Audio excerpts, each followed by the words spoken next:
ပြည်သူများလုံးပဲမင်္ဂလာပါခင်ဗျမြန်မာ Grocery Channel ကနေပြန်လည်ပြီးတော့ကြိုဆိုပါရစေဒီနေ့မှလောင်းလို့တဲ့တင်ဆက်ပေးသွားဖို့ရှိတာကတော့အောက်လန်းဘိုးထင်နေရုပ်မဲ့ဂိုင်းဖြစ်ပါတယ်အဲ့တော့အားလုံးပဲကျွန်တော်ဒီနေ့ဇာတ်လမ်းလေးကိုစလိုက်အောင်ပါခင်ဗျမိုးကလည်းဖြောက်တော့လုံနေသေးတယ်ကွာအောင်းတယ်မင်းတို့ကပြောတာဟိုးဟိုးလားကိုကျေရောလေဗျာမဟုတ်ဘဲနဲ့တော့ခင်ဗျားကိုကျိုးကခေါ်ပါမလားလို့ကျိုးတို့ကမှတန်ငါလို့ကျွမ်းတာဆိုခင်ဗျားပဲရှိတာ900ရရင်သာကျိုးတို့တစ်ခါကျော်လောက်ပြီအေးကွာမင်းပြောတော့ငရမ်းနေကူးနာသေးကြပါတယ်နော်မကြတော့ရောက်တော့မှာတောင်ကြီးစန်းနဲ့ရှိုးထဲမှာကျုပ်တို့ကြက်ပြင်တွေးခဲ့တာဗျအေးအဲ့ဘက်ဆိုငါဘောတယ်ဒါပေမဲ့ကျန်းလဲကျန်းတယ်ဆိုလက်ကမှဗျာယုံနဲ့နေလျှောက်ပြောနေတာတောင်ကြီးစန်းဦးမိရတဲ့ရှိုးထဲကိုအောင်တန်းကျော်လွင်တို့နဲ့တူပေပေမာမာဖားချာငါးချာအလုံးနဲ့အတန်မွေးတဲ့ကိုကျယ်ယူတို့ရောက်နေခြင်းဖြစ်ပါတယ်ကိုကျယ်ယူကရွယ်ငယ်နဲ့အိမ်အောင်ကြကလေး3အောင်လဲရှိပြီးတော့မိသားစုစားဝတ်နေကိုလွန်သွားမှရုန်းကန်နေရသူဖြစ်ပါတယ်အယိုးပေါရေတင်ပိန်လီလာတဲ့သူ့သွင်မြင်ကြောင့်တရွာလုံးမှာကျယ်ယူကိုခေါ်ကြအောင်တန်းကကျယ်ယူဟာတနာတာကြောင့်သူတို့အပြော်တန်းကျက်သွားပြစ်စင်ငါးပေါ်များစွာတွေ့ခဲ့ရတဲ့စမ်းချောင်းထဲကိုခေါ်ဆောင်လာခြင်းဖြစ်ပါတယ်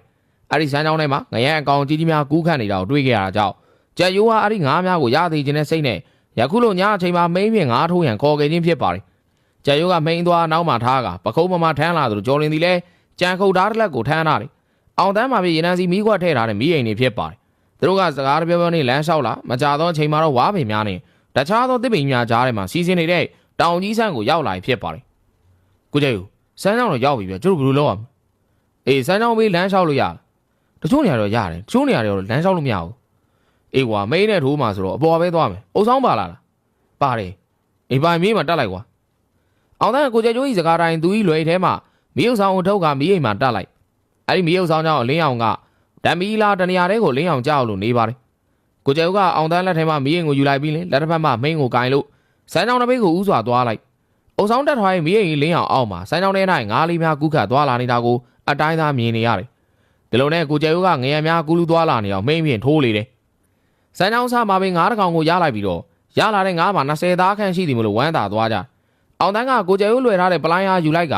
မိန်းမှာပါလာတဲ့ငါးကိုဖြုတ်ယူလိုက်ပြီးတော့ပလိုင်းတွင်းကိုထည့်လိုက်တယ်ဒုနဲ့သူတို့ဖွဲ့ကစမ်းချောင်းလေးတိုင်းမိန်းနဲ့ငါးလိုက်ထိုးကြရာအချိန်တော်ကြာလာတဲ့အခါမှာတော့ပလိုင်းတစ်ခုလုံးငါးများနဲ့အပြေနီးပါးရလာပြီဖြစ်ပါတယ်လူသွားလန်းလဲမတွေးတော့တဲ့နောက်ကိုကျဲဦးမအောင်တန်းနေကြော်လင်းကိုကြည့်ကစကားဆိုလေတယ်ဟေ့ုံလေတော်ပြီကအချိန်လည်းမရှိတော့ရွာပြန်ရောက်တော့မိုးလင်းလောက်ပြီတကောင်ကျော်လောက်ပဲရှိပါသေးရဲ့ဗျာတကောင်ကျော်ကနဲတဲ့ကြောင်မဟုတ်တာကွာမင်းတို့မသိငါတော့နည်းနည်းချမ်းနေပြီအဲ့ဆိုဥတီထဲမှာခဏနားအောင်ဗျာအဲ့မှာငါးလေးကင်စားကြမလားအချမ်းပြီပေါ့မင်းပြောတဲ့ဥတီတဲဆိုကျန်းတယ်ကွာကိုကျဲယူကလည်းဖားချငါးချလုံနေပြီးတော့တဲကြောက်နေတယ်အန်ဩတယ်ကြောက်တယ်တော့ရန်ကင်းတာပေါ့ကွာကြောက်ရင်နှခါ